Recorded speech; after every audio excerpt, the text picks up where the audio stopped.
Let's continue on then with the commentary on the first essential point of the view, the direct introduction. And here he refers to the sutra as the path of renunciation, Tantra as a path of transformation, and in Dzogchen he says, we talk about the direct introduction. Sometimes we refer to Dzogchen as the path of self-liberation. In the higher tantras, he also describes the 4 initiations or empowerments. And the base empowerment empowers us to do the visualization of the deity. The secret empowerment empowers us to work with the channels and energies, and the wisdom empowerment to do the perfection or completion process. And then the 4th, or word empowerment, has to do with a variety of different kinds of things, but usually something to do with Mahamudra or Dzogchen or non-dual practice. Now, the actual empowerments will vary a little bit from one lineage to another. For example, the way that I was taught in terms of the Dzogchen teachings was that the base empowerment is to do the generation stage, the secret empowerment is to do the completion stage, the wisdom empowerment is to do the sexual yoga, either the karma mudra with the actual consort or the jnana mudra, more commonly done, with a visualized consort, and then the word empowerment was doing Dzogchen. So there are different ways that are in different lineages of how these are to be done. In Dzogchen, he also points out that there is no specific ritual initiation. The key to the initiation is actually the direct introduction, the pointing out instructions. So then he continues on to talk about entering into Sutra, Tantra, and Dzogchen, a little bit more detail here. In the Sutra system, there are 3 sources of valid knowledge. They include the direct perception, so somebody who's able to see that through direct experience, reasoning or inference, so logic, and then scripture, or a trustworthy authority, so something that came from the Buddha or one of the sutras and those kinds of things. So we are introduced to the view by the master, and he may also present us with their different arguments about that, but these approaches remain rather intellectual. You recall when we went back and we were doing the Vipassana of self and the Vipassana of other. Those are fairly intellectual. We ask questions, we examine, and so forth. And those are fairly intellectual approaches to understanding. And when we look at the nature of emptiness from that perspective, the lack of inherent existence, again, it's a fairly intellectual kind of an understanding. And the Tantra system, with the 3rd initiation, the wisdom initiation or empowerment, I'm talking about knowledge of a different kind, and knowledge through this direct experience, oftentimes characterized as involving the dakini or the consort as a part of that. We may be shown a picture of the dakini as a part of that, or it could actually be a physical consort, although that is rarely done these days. And then the 4th initiation, we directly experience the actual knowledge of Yeshe, or the knowledge of the ultimate state in a direct way. In Dzogchen, we contemplate first by dissolving mental activities, and then we observe the nature of mind, where thought arises, remains, and then goes, and we find nothing. And he points out that this unfindability of anything is perhaps the greatest of all finds. And so thoughts do not arise from anywhere, they don't remain anywhere, they don't go anywhere in particular. We can't find a place specifically where they come from or go to or reside. And so without any root source, it's kind of like clouds in the sky that just vanish and dissolve on their own. I remember on a retreat one time in the afternoon looking up in the sky, and I would see in a particular place these clouds, small light clouds, would appear, they would go across a ways, and then they would dissolve.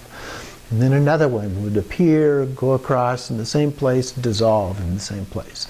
And this happened over and over and over again. So there was some kind of an atmospheric condition going on allowing that to happen. But it was very exemplary of what is being discussed here as a metaphor for thoughts. And so shunyata, or emptiness, is that very essence of mind. Now, to begin the practice, the most important thing is that we learn to just relax. In some cases, this is said to be so easy that that's what makes it difficult. We're too charged up with various forms of energy, psychic energy, and so forth, and we just have this flood of thoughts that overcome us and make it very difficult. But if we learn to just relax, and then the true nature of mind just appears in and of itself. So Rigpa is our intrinsic awareness. So to facilitate this, thoughts first have to be allowed to settle down and be clarified. It's much like if we have a jar of water that's a little bit muddy, but if we just let it sit for a long period of time, eventually all of the obstacles or obscurations in the water settle down to the bottom and it becomes very clear. So this is the preliminary process of shamatha. And here we're not talking about ordinary shamatha, or what I call basic shamatha, where we're focused on a specific object, but in this case we're without object, without sign. And so in that case, or advanced shamatha, we just allow that to happen by itself. So the fixation is typically on the mind of some object of meditation. In the Semdi, they actually do this with the letter A. And so we can do this either with the Tibetan letter or the English letter A. Either one of those will work. And we view it out, suspended in front of us out in space. And so we just view that and allow our attention to be focused on that. And then if we become drowsy, just as we did in other shamatha practices, we raise our eyes up, but in this case we raise the ah up as well. So we're looking at it at a higher level.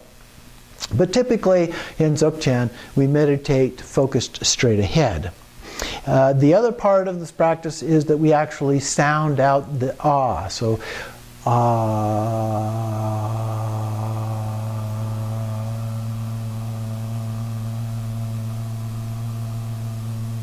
so forth for a period of time. And then we rest for a little bit, just let everything go. Then we revisualize the ah, sound it out, and so forth. So particularly in the Simdi or Mind series, this is one of the practices that is done, but we do them for short sessions. Quality is the most important. Secondly is repetition, and third is the amount of time that we spend on that. So we fixate our attention on some location in space, but now, and the second practice is to do that just empty, without any object. So if we need an object, we begin with the letter ah, or syllable ah, and then we do it without anything at all. It's the second practice. But we don't deliberately try to repress thoughts. That can just create barriers to us in our practice. So we have to be very careful about doing that kind of thing. But just let them dissolve on their own. If we try to interfere with these processes, then the amount of energy we spend trying to repress them just comes back at us. It just rebounds right back at us and creates those obstacles. So relaxation is really the key in Trekcho. And so it's a matter of relaxing all of the tensions in our body, speech, and mind. And this allows us to just be present in the moment. And it's very simple, almost too simple, our author says. So we're just told to relax and be aware. And we want to go beyond just relaxing. So we need to be mindful. We need to be aware as we do this. So we're totally alert. So this is why Dzogchen is sometimes referred to as being effortless. So then out of this comes this primal awareness, or Rigpa, and he also describes it as clear light. So this is a condition that's natural. It cannot be understood by conceptual fabrications trying to describe what it is. Analysis, reasoning, argument, and so forth are not helpful to us. And so they only result in other kinds of conceptual obscurations that become ways of imprisoning us in our practice.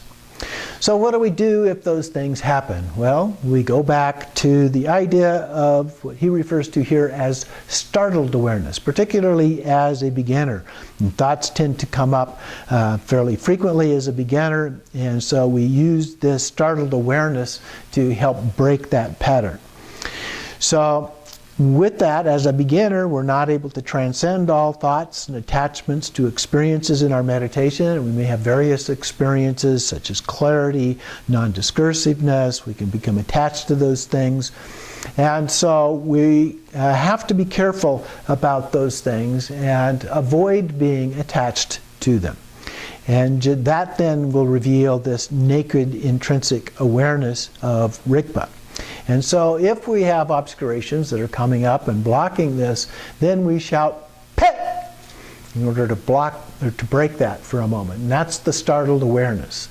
The startled awareness in and of itself is not Rigpa because it requires the actual awareness part of that. If it's just a blank, then that's not it. But if it's a blank and you're aware, then that is what we're looking for here. So he also goes on in this part to describe the difference between mind and the nature of mind. And this can be problematic for us sometimes in texts because they don't always use the phrase nature of mind when that's what they're talking about. Sometimes they just use the word mind itself. In a few texts I've seen them capitalize the word mind when they're referring to nature of mind, as opposed to everyday mind or ordinary mind. But they don't always do that. So we have to be careful when we're reading texts to make sure which form of mind that they are referring to as a part of this. So the nature of mind is Rigpa. And the ordinary mind refers to thought processes and other kinds of experiences that we have. Another way of characterizing it is with the metaphor of the mirror. And so the nature of mind is the mirror itself, and the thought processes are like the reflections in the mirror. But the reflections don't ever change the mirror or the nature of the mirror. They change, the reflections change, but the mirror itself never changes. And that's the Rigpa, the metaphor for the Rigpa. So that's very important to be able to understand that and be able to experience that directly. So when Dzogchen talks about the primordial state or the base, it is precisely this nature of mind existing in the condition of being just as it is that is being referred to. So it's beyond mind, it's beyond concepts even, like samsara and nirvana. It's transcendent. In the next part, our author goes on into the Semzen exercises. There are various of these kinds of exercises. In this case, we're talking about Rushan, or Rushin is typically the more common spelling with an en rather than an an at the end. And Korde Rushan are the set of practices that are often referred to as a part of this, which help us make this distinction between ordinary mind and the nature of mind. And a lot of times this is associated with in Dzogchen with the Upadesha teachings of Trekcho and Togao. But there are also some associated with the Simde and Langde teachings, the Mind series and the Space series, and that's what he's referring to here. He refers to a list of 21, which are then subdivided into 3 parts. We have 3 sets of 7 different practices. Now he doesn't go through all of these, but he does give a couple of examples of them. And he does give an overview of the 3 categories. So the first group involves developing a calm state similar to shamatha.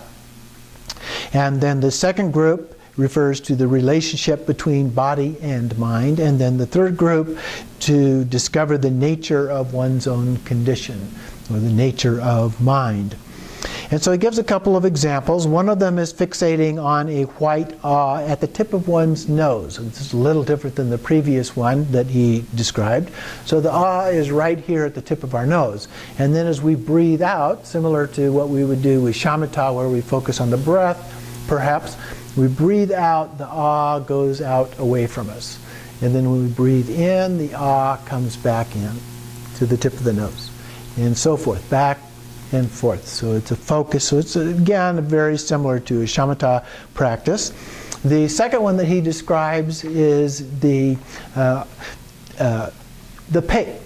And so we include that as another one of these practices. So then we have to, again, relax. We do the practice, but then we relax without following any thoughts nor making any attempt to block them. But as we do that, our breath slows down, our thoughts slow down, we're better able to relax.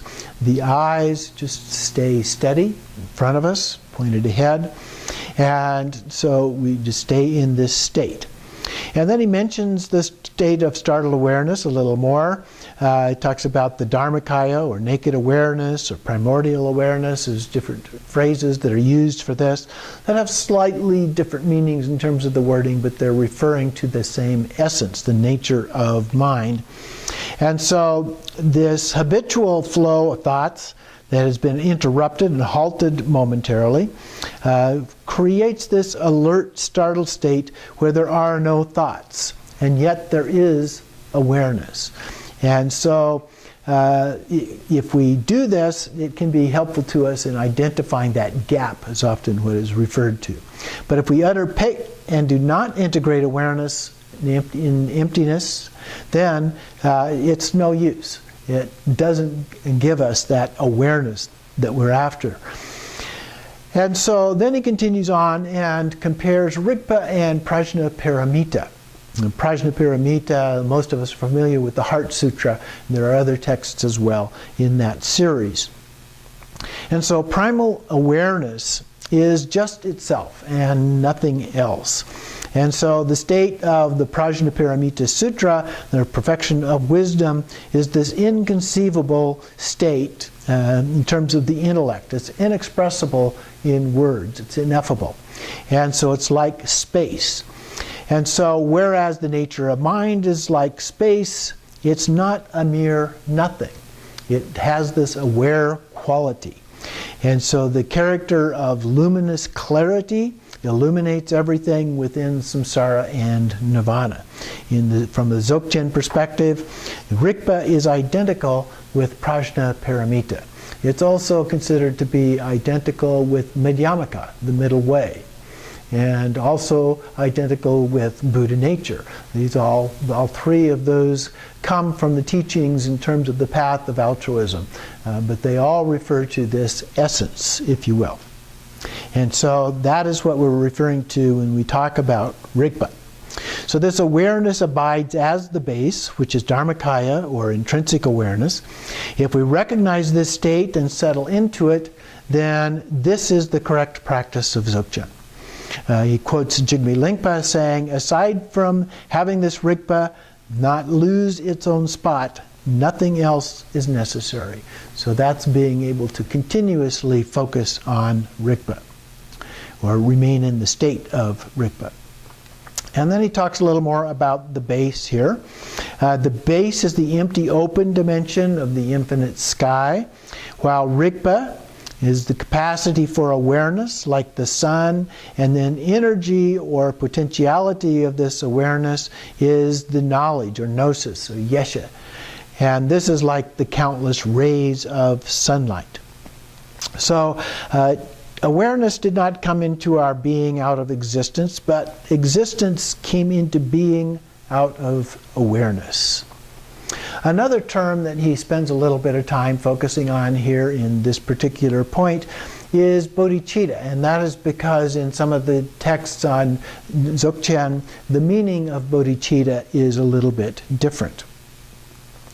So here he refers to our primordial state, our Buddha nature, particularly in the Semdi or mind series, as bodhicitta. In Dzogchen, Dzogchen approach is an ontological approach, which means it has to do with the nature of being, or our direct experience of that, rather than epistemological, which has to do more with the theory of knowledge, or understanding how we understand these things. And so we understand them as being primordially pure, spontaneously self-perfected, and being of the nature of mind. And so the primordial purity and spontaneous perfection exist as an inseparable unity here. The two aspects of the single primordial state that is Buddhahood. And then he goes on to differentiate between the essence, the nature, and energy. Again, these are terms that are used primarily in the Simdi tradition of Dzogchen. And so here in Dzogchen, compassion, another word that's often used in the Buddhist tradition, has a slightly different meaning. And compassion here is the same as energy in the Simdi version of Dzogchen. Essence of mind refers to emptiness. And so then we phrase it in terms of the kayas. Dharma, emptiness would be the dharmakaya. So the nature is luminosity. And then that refers to Sambhogakaya. The energy then is then the emptiness and luminosity combined together, and that is the Nirmanakaya. So he continues talking about the trikayas, the three kayas, if you will. So we have the three bodies of the Buddha, the Dharmakaya, Sambhogakaya, and Nirmanakaya. So the Nirmanakaya is the form body or physical manifestation of a Buddha. The Sambhogakaya then manifests in more of a spirit or energy kind of form. In this case, he refers to it as abiding in a transcendent place, time, teacher, audience, and doctrine. And that place is referred to as Akanishta, Buddha field. And so that Buddha field is Dharma to itself. And so here we can also have as an audience for this the 5 Buddha families, as well as other bodhisattvas and so forth. And in terms of Dharmakaya, we also have the transcendent location, space, and time. And so it's beyond limitation, beyond forms and so forth, conceptions. And so the only proper description of Dharmakaya is just a profound silence. So in the Dzogchen context, these terms are a little bit more specialized, have a particular usage. And so in Sutra and Tantra, the Trikaya, the 3 bodies, represent the fruit. But in Dzogchen, they have the qualities of being fully present right from the very beginning. In other words, we are already a fully endowed Buddha. And so the Dharmakaya is this open spaciousness of profound emptiness of nature, of mind. And then the Sambhogakaya is the clear luminosity. And the Nirmanakaya is the all-pervasive, inexhaustible energy, or the luminous emptiness combined together, Buddha nature. One of the differences that is sometimes given in Tantra is that the Buddha nature is referred to as a seed, and so we have to nourish this seed. Just as with a plant seed, we would have to have soil and fertilizer and water and sunshine and so forth in order to nourish the seed. But in Dzogchen, we view the Buddha nature as being fully manifested already. It's just enshrouded with other obscurations that we have to peel away. And we do that through the practice.